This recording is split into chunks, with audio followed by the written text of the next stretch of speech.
Shalom. First of all, I'd like to start off by giving all glory and honor to Yahweh, Bashim, Yahushua, Bashim, Rakakadash. Double honor to teachers, elders, and the boss of Great Millstone. Likewise, brothers out there putting out the truth. Faithfully, fearlessly feeding the sheep, and two brothers and sisters tuning in. And you have right now that's going on with this migrant crisis, okay? And you take a look at this video that I'm going to be bringing out in part of this lesson, which we can look at, what's taking place out in Chicago and what's taking place out in New York. In particular, we're going to focus on New York because it seems to be where a lot of issues are. And so the lesson title today is "They will persecute the northern tribes soon." Okay, and throughout this, you're gonna hear excerpt speech coming from the mayor. Okay, and also these other politicians or city councils who are describing Jakes, okay, as basically a menace, okay, something bad ready to happen. Okay, let's go into the book of Jeremiah 50 and 33, and it says, "Thus said the Lord of hosts, Yahweh Shemashai, the children of Israel and the children of Judah were pressed together, and all that took them captive held them fast and refused to let them go." Okay, now we know a lot of Northern Kingdom Hebrew Israelites, tend to have a little bit more of a pride thing because, they're not being shot down on the street like report on this national crisis, and we're receiving no support. And let me tell you something, New Yorkers. Never in my life have I had a problem that I did not see an ending to. I don't see an ending to this. I don't see an ending to this. This issue will destroy New York City. Destroy New York City. With over 10,000 migrants arriving in the city every month, the metro area is now home to more than 110,000 new migrants, and it's taking a significant toll on the city's resources. Mayor Adams' office estimates that the crisis will cost New York City a staggering $12 billion over the next 3 years. And without a clear exit strategy, tensions are rising. The typical Negro Hebrew Israelites, so this kind of give them that kind of feeling like, they're not quite as persecuted as we are, but the scripture says totally different. Okay, and a lot of our brothers and sisters in the Northern Kingdom don't know their history. Okay, and as they see right now, the shift, okay, has the focus now, and the focus now is more towards the Northern Kingdom, and not so much as Jake right now. As you're seeing right now, they're building these, news media is coming out and calling the Northern Kingdom as criminals and disease carrying and freeloaders that are here that are absolutely useless to the society. Okay, and they're making the property value in these places go down, and of all places, New York. Okay, and as you see here, these people are showing their detestable hatred. Okay, for the children of Israel. Okay, Yasharallah, so-called Black American Latino, and right now the focus is on what they call illegal immigrants or migrants. Okay, who happens to be from the tribe of Israel that's coming across the border here. Let's go into the book of Psalms 38 and 12 because we know. Biden was the one that was saying, open up the border, let everybody come through. Then you get Trump on the opposition who was saying we got to protect our border. We got to build a wall. Something. I've been in the city. I'm 72 years old. I was a New York City cop and also a detective. I went through the turbulent 70s of crime soaring, and then the 80s with the murders, with 2,000 murders a year, crime all over the place. The problem today, we fought it. Cops were able to arrest people for these crimes. Today, what's happening is the cops are not even arresting anybody anymore because they don't want to get involved. What has happened, that officers who get involved with arresting people for committing crimes, all of a sudden they're being fired, they're being micromanaged, and they said like this, I'm not going to lose my pension. So what we have in New York City right now is a city under siege. I just drove by 50th Street, Lexington Avenue, an old hotel that was closed down is being reopened. They're stuffing all these migrants in any and every place they can. But this thing is going crazy. They're not even bidding on it. Okay, these people are criminals. They're drug dealers. They're bringing diseases. We gotta take a stance against people trying to invade America. And this is the words, the terminology they're using. So these Edomites in their head, they're thinking like, okay, they're being invaded by people who are impeding on their lifestyles. Okay, this is the book of Psalms 38 and 12. It says, "They also that seek after my life lay snares for me, and they that seek my hurt speak mischievous things and imagine deceits all day long." We know right now it ain't no coincidence that Biden is coming out with this mask mandate, okay, and this jab mandate, okay, right now at the height, okay, of all of these migrants, so-called migrants here in Great Babylon, America. Okay, now why didn't they leave those migrants here?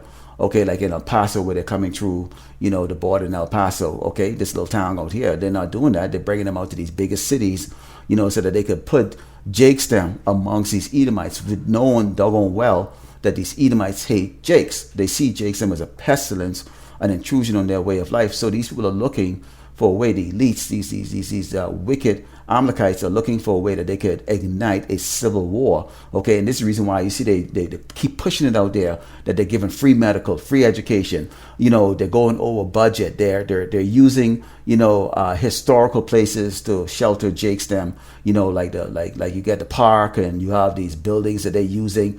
Okay, in the meantime, these Edomites are looking at their bank account and seeing that it's dwindling. They're losing their jobs. They can't make mortgage. Okay, their credit card is all maxed out.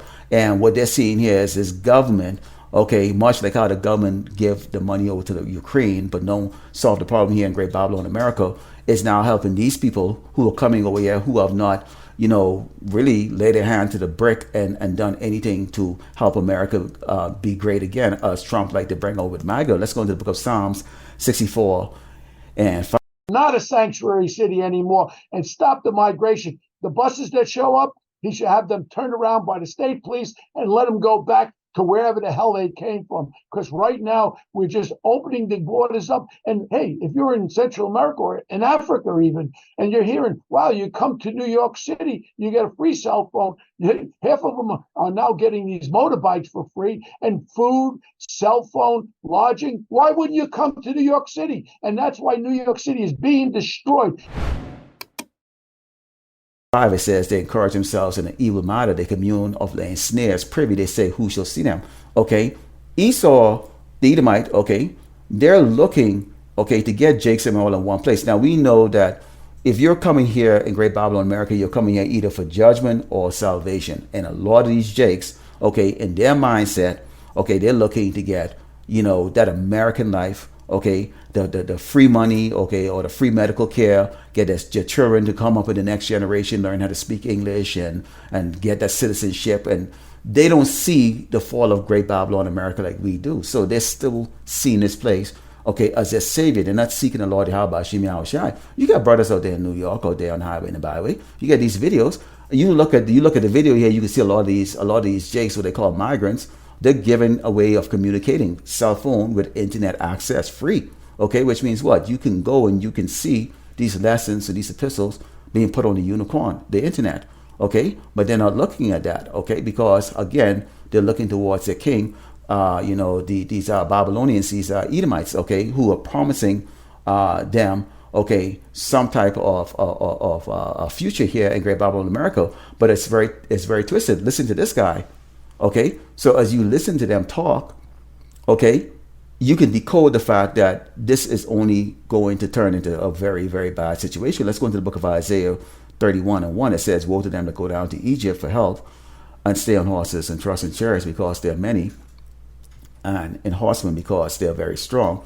But they look not unto the Holy One of Israel, neither seek the Lord Yahweh Shai. Okay, and horses is symbolic of power, okay, which America, okay, to the eyes of many of these Jakes that are coming across the border who in their mindset believe that they're coming to a better situation, okay, see America as that, the land of fruit, okay, never ending supply of food, on opportunities, which is far from the truth. Even right now, when you look at it, a lot of the people that are speaking against this are also Jakes themselves, because they themselves, okay, have cleaved unto the so-called white man, okay, as their refuge, okay, and they are looking at these other Jakes that are coming over here, and for them it's an embarrassment, to be quite frank with you. That's what they're thinking.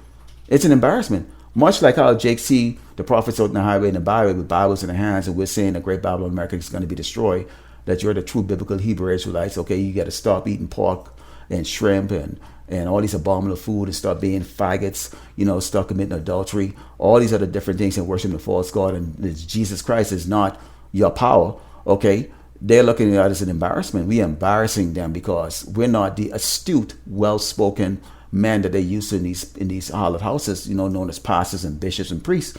okay? And we're not politicians out there giving them the good, the good feel-good message of this prosperity and future here in Great Babylon, America. Let's close out with the book of Joel 3:19, because at the end of the day, okay, this is what's going to happen here to Great Babylon, America. So again, Jake, some who are crossing those borders, you're crossing the border, okay, for either salvation or destruction. This is Joel 3:19. It says, Egypt should be a desolation, and Edom should be a desolate wilderness for the violence against the children of Judah, because they have shed innocent blood in their land.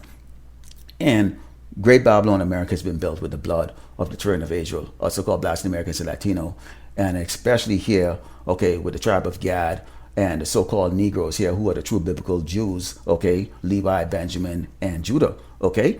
And this place is well known for that, well documented, okay, which we see even on the media right now, of how Jake life means nothing here, okay, pursuing those curses of Deuteronomy 28, where every day, okay, is a struggle to live, whether you have no assurance when you step out of your house, okay, that you're going to be returning back alive, okay. And so right now, we seeing right now the house of Israel, okay, the Northern Kingdom, okay, are going to be that next target that they're going to go after, okay, which all of us are going to be targeted. But right now, you're going to see that comfort zone that the northern tribes have been able to have here, because they have their own little Spanish-speaking town or whatever the case is like that, and have watched their brothers, the so-called Negroes here in Great Babylon, America, be slaughtered like animals on the street, okay, about right now, to see the rise and the anger of these people who absolutely hate them right now. So just stay tuned to this. This is a continuing edification that's going to be updated as we see things start to move forward. Okay, so Lord, when you edify, let the close by giving all glory and honor to Yahweh by Shemi Ashai, by Shimmer Kakadash, double on to teach us as an apostle, great Milsona. Likewise, brothers, so they're putting on the truth, faithfully, fearlessly feeding the sheep unto you, brothers and sisters tuning in. Shalom.